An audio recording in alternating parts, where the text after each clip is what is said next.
वृंदावनावनिपते जय सोम सौम मौले सनक सनंदन सनातन नारदेढ़ गोपीशर ब्रज विलासी जुगांग्रि पद्मे प्रेम प्रजच्छ निरुपाधि नमो नमोस्ते। श्री श्री हरि गुरु वैष्णव की अहेतु की कृपा से आज हम लोग श्री शिव तत्व के संबंध में श्रवण करेंगे। शिव जी की महिमा क्या है, शिव जी कैसे परम दयालु है और शंकर जी को कैसे हम प्रसन्न करें, ये सब कथा हम लोग आज श्रवण करेंगे।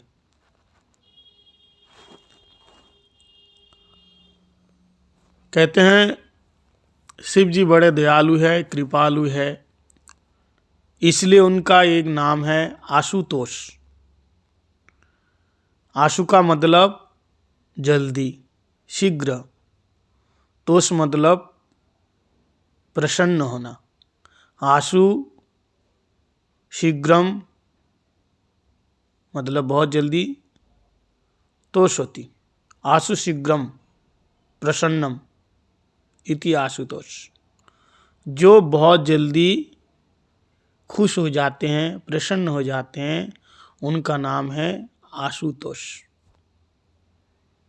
इनका और एक नाम है शंकर। शम कल्याणम करतीति शंकर। शिव का मतलब होता है मंगलम करोति इति शिव। कोई अगर शिव जी का नाम लेते हैं तो उसका कल्याण होता है, मंगल होता है। और शास्त्र में बताया वैष्णवानाम जथा शंभु निम्न गानम जथा गंगा। जैसे बहने वालियों में नदियों में गंगा जी सर्वश्रेष्ठ है। देवानाम अच्युत जता, देवताओं में जैसे भगवान कृष्ण सर्वश्रेष्ठ हैं। और पुराणों में जैसे श्रीमद् भागवत सर्वश्रेष्ठ हैं, क्षेत्रों में जैसे काशी सर्वश्रेष्ठ हैं, वैसे वैष्णवानाम जथा शंभु। वैष्णव जनों में सर्वश्रेष्ठ शंकर जी को बताया। द्वादश महाभागवतम में शंभु नारद शंभु, यहाँ शंकर जी का नाम भी आता है। शंभु नारद शंभु, शंभु प्रहलाद जनक भीष्म, तो शंकर जी का नाम भी आता है। इसलिए शंकर जी बड़े दयालु है, कृपालु है। एक बार एक आदमी था जो पार्वती के प्रति उसकी नज़र थी, लेकिन पार्वती जी को उठा करके ला नहीं सकता, इतनी हिम्मत नहीं है। इसलिए वह दुष्ट ने अपनी कुबुद्धि चलाई। उसने क्या किया, शंकर जी की आराधना की। उसका नाम था वृकासुर, शोकनी नंदन वृकासुर। तो जैसे शंकर जी की आराधना की, शंकर जी बड़े तो भोले हैं, उनको प्रसन्न करने के लिए ज़्यादा कुछ करने की आवश्यकता नहीं है। अब शंकर जी के जो पिंड है, शिवलिंग है, उसमें पानी चढ़ा करके आप केवल इतना कहो ओम नमः शिवाय, शंकर जी प्रसन्न हो जाएंगे। तो उसने क्या किया, वह व्यक्ति जो वृकासुर, बाद में उसका नाम पड़ गया भस्मासुर, उसने क्या किया, वो शंकर जी की आराधना करनी शुरू कर दी। और वह व्यक्ति ओम नमः शिवाय, ओम नमः शिवाय, ओम नमः शिवाय का जाप करना शुरू किया। शंकर जी बड़े जल्दी खुश हो जाते हैं। शंकर जी प्रसन्न हो गए और उस भक्त के सम्मुख आके प्रकट हो गए और कहा, वरम ब्रूहि भक्त, तुमने मेरी आराधना की है, पूजा की है, ध्यान किया है, इसलिए तुम मेरा परम भक्त हो। मैं तुम्हारे प्रति बहुत प्रसन्न हूँ, वरदान मांगो। तो उसके मन में क्या थी, गौरी हरण लालसा। गौरी हरण, तो डायरेक्ट तो नहीं मांग सकते है ना, इसलिए उसने बुद्धि लगाई और उसने शंकर जी से वरदान ये मांगा कि प्रभु अगर आप मेरे प्रति प्रसन्न हैं तो आप मुझे ऐसा एक वरदान दीजिए, मैं जिस किसी के सर पे हाथ रखूं वो जल करके भस्म हो जावे। शंकर जी ना आगे सोचा ना पीछे, शंकर जी ने कहा तथास्तु, ऐसा ही होगा।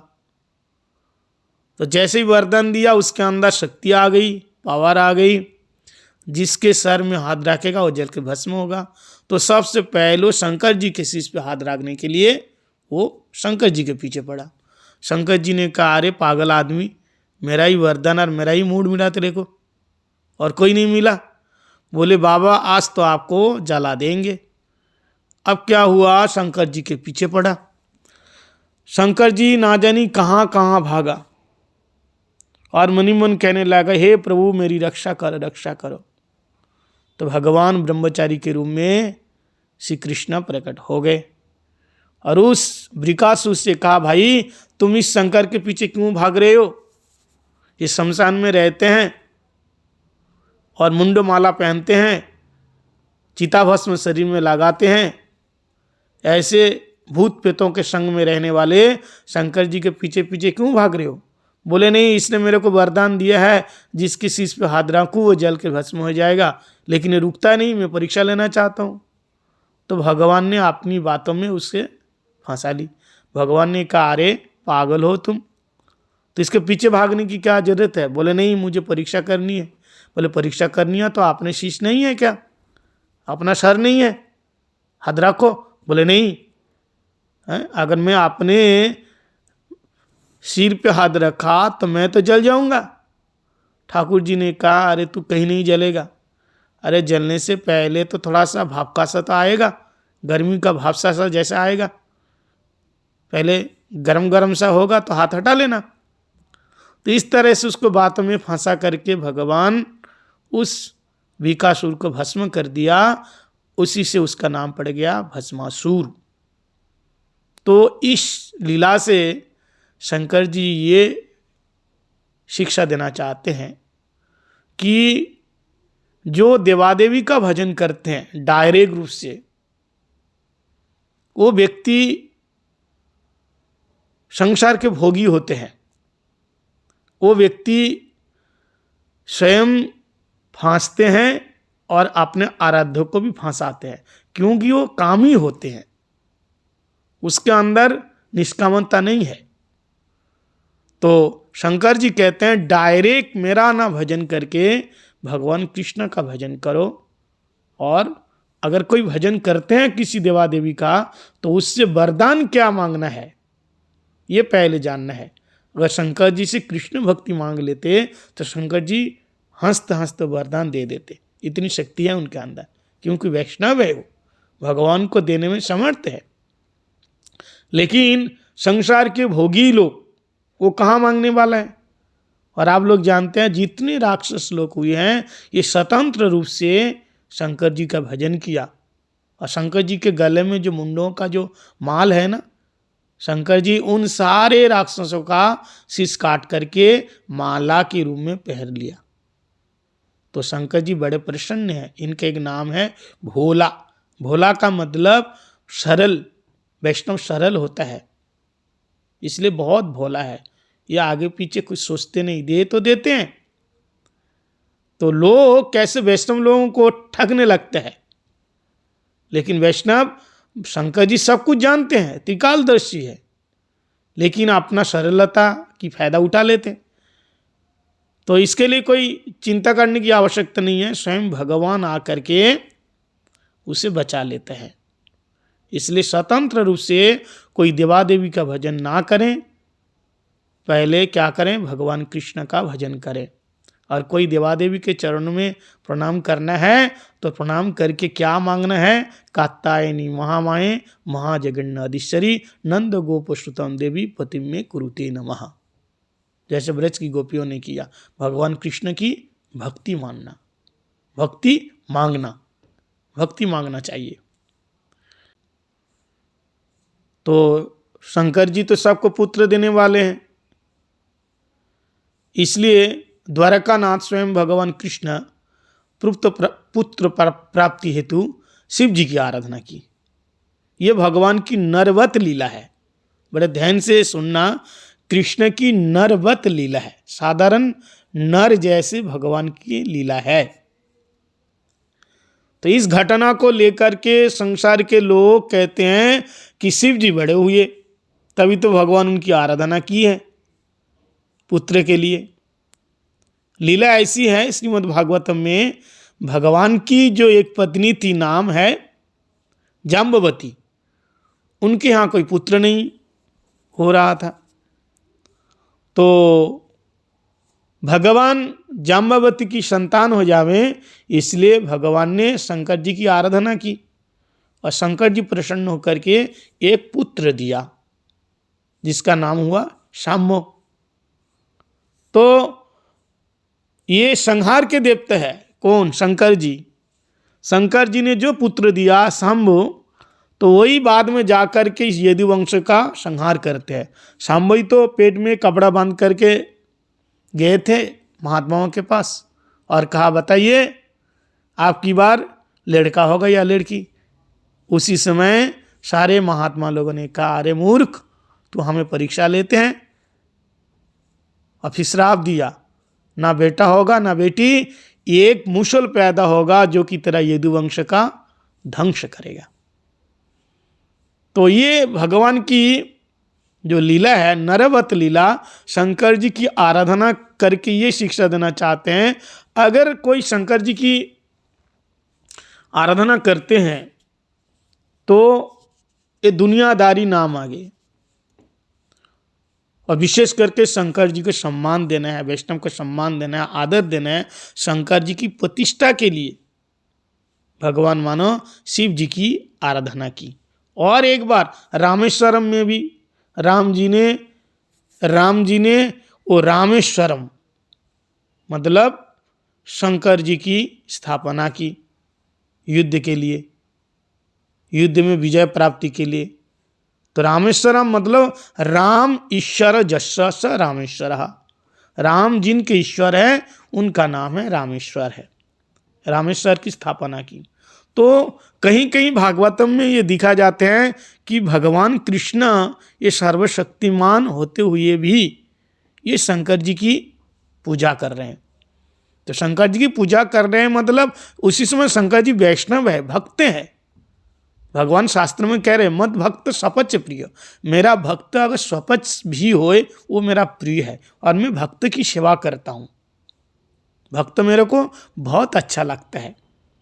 तो भगवान वैष्णवानाम जथा शंभु शिव जी की आराधना करने का ये मतलब है शिव जी की प्रतिष्ठा को बढ़ाने के लिए जगत में। हाँ? लेकिन भगवान में शक्ति है। भगवान यदि रामेश्वर की स्थापना करी, यदि वो पुत्र के लिए शंकर जी की आराधना की, तो अगर हम लोग उनसे ये शिक्षा लें अरे भगवान ने तो किया है तो हम भी करेंगे, लेकिन अगर हम ऐसे करने जाएंगे भगवान की भक्ति छोड़ करके शंकर जी से पुत्र मांग लेंगे, दुनियादारी मांग लेंगे, तो हम संसार में फंस जाएंगे, क्योंकि हम बद्ध जीव है। हमारा ये पुनरपि जननम पुनरपि मरणम पुनरपि जननी जठरे स्वयनम ये घोर संसारे खलु दुस्तारे कृपया पाई मुरारे भज गोविंदम गोविंदम भज मूढ़ मरते। इस संसार में बार बार आना जाना होता है, लेकिन ठाकुर जी ऐसे नहीं है, भगवान जी ऐसे नहीं है। भगवान कैसे हैं? जन्म कर्म च में दिव्यम, भगवान का जन्म कर्म दिव्य होता है। और एक बार बानासुर के युद्ध में शंकर जी पहुंच गए। बानासुर शंकर जी के परम भक्त थे, तो उनकी बेटी का नाम था उषा। उषा ने मनीमन प्यार किया भगवान श्री कृष्ण के जो बेटा का बेटा, भगवान कृष्ण का बेटा कौन था? प्रद्युम्न, और प्रद्युम्न का बेटा अनिरुद्ध, उनसे प्यार हो गया। तो उषा ने मायावी विद्या के द्वारा उस अनिरुद्ध को उठा के लाए रात को सोते हुए, और फिर उनके साथ अंदर कमरे के अंदर कैद होकर के वो दोनों रहे और दोनों का मतलब मिलन हुआ। तो बानासुर को अच्छा नहीं लगा, इसलिए बानासुर ने क्या किया, शंकर जी को बुला लिए। वो शंकर जी के परम भक्त थे। एक बार बानासुर बहुत सुंदर ढलकियां बजाए तो शंकर जी को बड़ा अच्छा लगा, नृत्य किया। शंकर जी ने उन्हें आशीर्वाद दिया कि सहस्त्र भुजा, हजारों भुजा हो जा में। तो हजार भुजा बानासुर के यहाँ बहुत शक्ति है। तो इतनी शक्ति है तो बानासुर ने कहा कि मेरे अंदर इतनी शक्ति हो गई, अच्छा लड़ने वाला कहाँ मिलेगा ये तो बताओ। तो उसी समय शंकर जी ने कहा कि मैं तुमको एक झंडा देता हूँ, ये लेकर के जाओ। जिस दिन ये झंडा तुम्हारे घर के आगे गाड़ देना, जिस दिन ये झंडा अपने आप गिर जाएगा, समझो तुमसे लड़ने वाले आ जाएगा। तो आज ये झंडा अपने आप गिर गए। क्यों? क्योंकि नारद जी जा करके भगवान कृष्ण से कहा कि आपका जो पोता है उसको तो बंदी बना लिया। कौन? बानासुर ने। बानासुर को जब पता चला कि ये मेरे बेटी के कमरे में आया, वो आगे पीछे कुछ भी नहीं खोज लिया, समाचार ना तो ठीक से लिया, बात ठीक से ना तो पता लगाया, सोचा कि क्यों आए मेरी बेटी के पास। तो फिर क्या हुआ, भगवान कृष्ण दलबल के साथ, सेनाओं के साथ भगवान कृष्ण ने वो बानासुर के जो नगरी है शरणितपुर, वहाँ जा कर के चढ़ाई कर दी। तो बानासुर उस समय ने अपने आराध्य देव कौन? शंकर जी को बुलाए कि प्रभु आप आ जाओ, युद्ध में हम लड़ने वाले हैं। लेकिन शंकर जी को मालूम नहीं था कि किसके साथ उनकी लड़ाई होगी। मैदान में आकर के देखा भगवान कृष्ण। तो भगवान द्वारकानाथ ने कहा कि प्रभु हे भोलेनाथ आप यहाँ कैसे? तो भोलेनाथ ने कहा आप यहाँ कैसे? बोले अरे हमारे जो पोते हैं ना उसको बंदी बना लिया बानासुर ने, तो मैं इसलिए यहाँ आया हूँ उसको छुड़वाने के लिए। तो शंकर जी ने कहा बानासुर मेरे को बुलाया लड़ने के लिए, तो कहा आपसे ही लड़ाई है, आपसे लड़ाई होगी क्या? लेकिन प्रभु आपसे कैसे हम लड़ सकते हैं? तो भगवान ने कहा जब आए हो तो लड़ना पड़ेगा। तो शंकर जी ने कहा ऐसा कुछ नाटक करो कि हमें युद्ध ना करने पड़े। तो फिर क्या हुआ, दिखाने के लिए बानासुर को आपस में दोनों की लड़ाई हुई, लेकिन अंत में भगवान ने एक अस्त्र छोड़ा। जो अस्त्र छोड़ने से शंकर जी की उबासी आने लगी, जम्हाई, आलसी हो गया, पूरा शरीर अलस आ गया, अलसता आ गई, और वो बहुत जम्हैया लेते लेते मैदान छोड़ करके शंकर जी नादिया के साथ मैदान छोड़ के भाग जाते हैं। तो फिर क्या हुआ, भगवान ने उस बानासुर के जो 1000 हाथ हैं ना चक्र से काट दिए, केवल 4 हाथ रख दिए। अंत में बानासुर को परास्त करके उषा के साथ अनिरुद्ध का ब्याह होता है और फिर भगवान द्वारका में आते हैं। तो ये है शंकर जी की महिमा। ये बड़े कृपालु है, दयालु है, भगवान का परम भक्त है। ऐसे तो इस प्रकार से। और एक कथा है पौंड्रक वासुदेव, ये अपने आप को भगवान मानता था और भगवान से कहा कि मैं स्वयं भगवान हूँ, हे वासुदेव तुम अगर भगवान हो तो इसका प्रमाण दो, मुझसे लड़ो। अब भगवान ने क्या किया, पौंड्रक वासुदेव को मारने के लिए चल पड़े। जैसे चल पड़ा तो पौंड्रक वासुदेव ने क्या किया, और पौंड्रक वासुदेव था महाराज, उसका जो एक मित्र था काशीराज, उसने भड़काया कि देख तेरा पत्र पाते ही वो द्वारकापुरी छोड़ करके भाग जाएगा। जैसे जरासंध ने आक्रमण किया, मथुरापुरी छोड़ दिया कृष्ण बलराम ने, और तू उसको धमकी देगा तो जैसे मथुरा छोड़ के भाग गया द्वारका में, तो ऐसे द्वारका छोड़ कर कहीं भाग जाएगा। लेकिन भागा कहाँ, भगवान तो उन्हें आक्रमण कर दिया। तब पौंड्रक वासु उसी समय काशी में आया, काशी में था।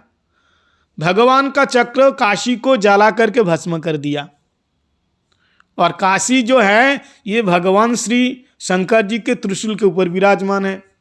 जला करके भस्म कर दिया, लेकिन शंकर जी ने कुछ भी नहीं बताया। क्यों? देखे पौंड्रक वासु मेरे भगवान के चरण में ये अपराध किया है। शंकर जी एक शब्द भी नहीं बोले। तो इस लीला के द्वारा ये शिक्षा है, शंकर जी अपने नगरी को जला के भस्म करने दिया, पर मैं नहीं कुछ कर सकता। ना पौंड्रिक वासुदेव की रक्षा किया, ना अपनी नगरी की रक्षा किया। शंकर जी ये कहना चाहता है, जो मेरे प्रभु के विरोधी होते हैं वो मैं अगर स्वयं भी हूं तो मैं अपने आप को क्षमा नहीं करता, तुम तो दूर की बात हो। तो ऐसे शंकर जी भगवान के परम दयालु भक्त हैं। इसलिए भगवान के जितने सारे अवतार होते हैं, ये शंकर जी पहले जाते हैं उनको दर्शन करने के लिए। इसलिए जब भगवान कृष्ण ने ब्रज में अवतार लिया था, जन्म लिया था, उसी समय नंद भवन में ये शंकर जी भी आए थे, महादेव आए थे। तो वहाँ नंद भवन में जो नंद महाराज जी का जो नंदगांव में वो नंदीश्वर महादेव है। नंदगांव जो है ना पहाड़ के ऊपर, नंदीश्वर पर्वत के ऊपर है। तो शंकर जी जब आए और कहा मैया तेरे लाल का दर्शन करा दे, तो माँ यशोदा डर गए, ये ऐसा बाबा है, इनके शरीर में सांप और बाकी ना जाने कितने प्रकार के जहरीले जंतु हैं, मेरा लाला तो डर जाएगा अगर सांप काट दिया तो शंकर जी ने कहा नहीं, ऐसे कैसे काटेगा, ये हमारे सारे पालतू है। इस प्रकार से लीला किया, एक बार तेरे लाल का दर्शन कराए दे। तो माता ने उन्हें मना किया। शंकर जी जैसे जाने लगा तो भगवान ने लीला रचाई कि मेरा भक्त आए, परम भक्त दर्शन करने के लिए, और मैया समझती नहीं, दर्शन करने नहीं देती हैं। तो छोटे से कृष्ण जोर से रोने लगा, और रोवे तो रोवे, खूब रोए, रोना बंद ही नहीं होता।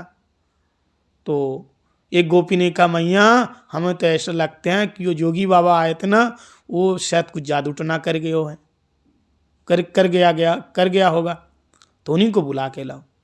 फिर दोबारा उनको बुलाया तो शंकर जी ने कहा हाँ रोना हमेशा के लिए बंद हो जाएगा, लेकिन तुम्हारे जो लाल है वो मेरी गोद में देना पड़ेगा, तब मैं मंत्र फूकूंगा, झाड़ फूंक करूंगा। तो माँ यशोदा नहीं चाहने पर भी शंकर जी के गोद में दिया। किसको? बाल कृष्ण को। जैसे दिया तो उसी समय भगवान का जो रोना है एकदम शांत हो गया, और कहा मैया तेरा लाल पूरी जिंदगी भर कभी रोएगा नहीं, हमेशा हंसते रहेगा, ऐसा मेरा वरदान है। जैसे रोना बंद हो गया, खिलखिल करके हंसने लगा, तो माँ यशोदा ने देखा ये योगी बाबा बड़ा चमत्कारी है, और उनसे कहा बाबा तुम इधर उधर कहाँ भागते रहे तो, क्यों भटकते रहे तो, तुम हमारे नंदगांव में रहो। तो नंद बाबा ने कहा कि हाँ महाराज हमारे नंद भवन में आप रहिए। तो भोले बाबा ने कहा ठीक है, मैं पहाड़ के नीचे मेरे लिए छोटी सी कुटिया बना दो। तो नंद महल तो ऊपर है, तो नीचे एक कुटिया बना दिया। बोले ऐसी जगह में कुटिया बनाओ कि कृष्ण को जब अभिषेक करोगे, नहलाओगे, स्नान करोगे, तो उनके चरण से जो जल है वो ऊपर से होते हुए, मेरे कुटिया से होते हुए मेरे मस्तक में आके गिरे। क्योंकि शंकर जी वो अपने शीश पे गंगा जी का धारण किया, और गंगा जी कौन है? विष्णुपदी है। गंगा जी वो भगवान के चरणामृत है। तो इस प्रकार से उन्होंने ये लीला की है। तो इस प्रकार शंकर जी बड़े दयालु है। वैष्णव लोग जिस शंकर की आराधना करते हैं उसका नाम है गोपेश्वर महादेव अथवा सदाशिव। अद्वैताचार्य प्रभु कौन है? ये सदाशिव के अवतार है, अद्वैताचार्य प्रभु। तो गोपेश्वर महादेव जो गोपेश्वर गोपी जिनके ईश्वर है, गोपी जिनके ईश्वर है वो गोपेश्वर महादेव, गोपी के रूप में आए गोपेश्वर महादेव। और भगवान कृष्ण के जो रासस्थली है, उन्हीं रासस्थली के ईशान कोण में बैठ करके वो गोपेश्वर महादेव भगवान कृष्ण की लीला का दर्शन करते हैं। तो ऐसे गोपेश्वर महादेव के चरण में हम बार बार प्रणाम करते हैं। तो गोपेश्वर महादेव को दर्शन करने के लिए सनातन गोस्वामी पाद रोज जाते थे, उनका नियम था, क्योंकि वैष्णव है और सनातन गोस्वामी पाद परम वैष्णव है। एक वैष्णव दूसरे वैष्णव से मिलने के लिए जाते हैं। तो सनातन गोस्वामी पाद जी का नियम था रोज गोपेश्वर महादेव का दर्शन करना। वृंदावन से चल कर के गिरिराज जी पे आना और गिरिराज जी की परिक्रमा लगाना, फिर मथुरा में आना और भिक्षा मांगना, फिर वृंदावन में आकर के फिर आराम करते थे। लेकिन ऐसा जो नियम उनका क्रम था वो धीरे धीरे जब सनातन गोस्वामी पाद वृद्ध हो गए तो नियम थोड़ा सा छूटने लगा। तब सभी लोग जानते हैं स्वयं भगवान उनको गिरिराज शिला दी है परिक्रमा करने के लिए। इतने बड़े 7 कोस की गिरिराज जी को छोटे रूप में उनको दिया। लेकिन सनातन गोस्वामी पाद पहले मदन मोहन घेरा में रहते थे, तो मदन मोहन जी का मंदिर से गोपेश्वर महादेव का मंदिर बहुत दूर है। रोज जाना आना, क्या ठंडी क्या गर्मी क्या बरसात। लेकिन जब वृद्ध हो गए, जाने में असमर्थ होने लगा, तो उसी समय स्वयं गोपेश्वर महादेव ने कहा कि बाबा आपको इतनी दूर आने की आवश्यकता नहीं है। लेकिन सनातन गोस्वामी पाद ने कहा नहीं, मेरा जीवन में ये नियम है, हमने संकल्प लिया है जब तक शरीर में प्राण रहेगा मैं आपका दर्शन करने के लिए आऊँगा। तो गोपेश्वर महादेव जी ने कहा यदि आपको दर्शन करना है तो आपको यहाँ आने की आवश्यकता नहीं है, मैं आपके पास आता हूँ। तो वही गोपेश्वर महादेव बनखंडी महादेव के रूप में, जो बनखंडीश्वर महादेव है ना, वहाँ पे आकर के वो भी एक शंकर जी है, बनखंडीश्वर महादेव के रूप में वहाँ विराजमान हुए। तो मदन मोहन घेरा से वो बनखंडी ज़्यादा दूर नहीं है, पास में है, तो वहाँ आकर के विराजमान हुए। और बहुत ऐसे लीला है उनकी, ऐसी चकलेश्वर महादेव है, सनातन गोस्वामी पाद वहाँ रहते थे, भजन करते थे, तो वहाँ बहुत सारे मच्छर होते थे। सनातन गोस्वामी पाद ने कहा इतने मच्छर है हम कैसे रहेंगे, तो भजन में विघ्न होता है। तो चकलेश्वर महादेव ने कहा आप चिंता मत करो, ये मच्छर एक भी नहीं रहेगा। तो उसी दिन से आज भी कहता है कि चकलेश्वर महादेव गोवर्धन के उसी जगह पे आज भी मच्छर का कोई उपद्रव नहीं होते हैं। तो सनातन गोस्वामी पाद वे भी शंकर जी से बहुत बढ़िया उनका संबंध था, और शंकर जी परम वैष्णव है और सनातन गोस्वामी पाद भी परम वैष्णव है। इसलिए शंकर जी वैष्णवा नाम जता शंभु। वैष्णव लोग, बहुत लोग कहते हैं कि जो वैष्णव लोग होते हैं, गौड़ीय वैष्णव होते हैं, शंकर जी की पूजा नहीं करते हैं। ऐसा नहीं है, शंकर जी भगवान के परम भक्त हैं, वो वैष्णव हैं।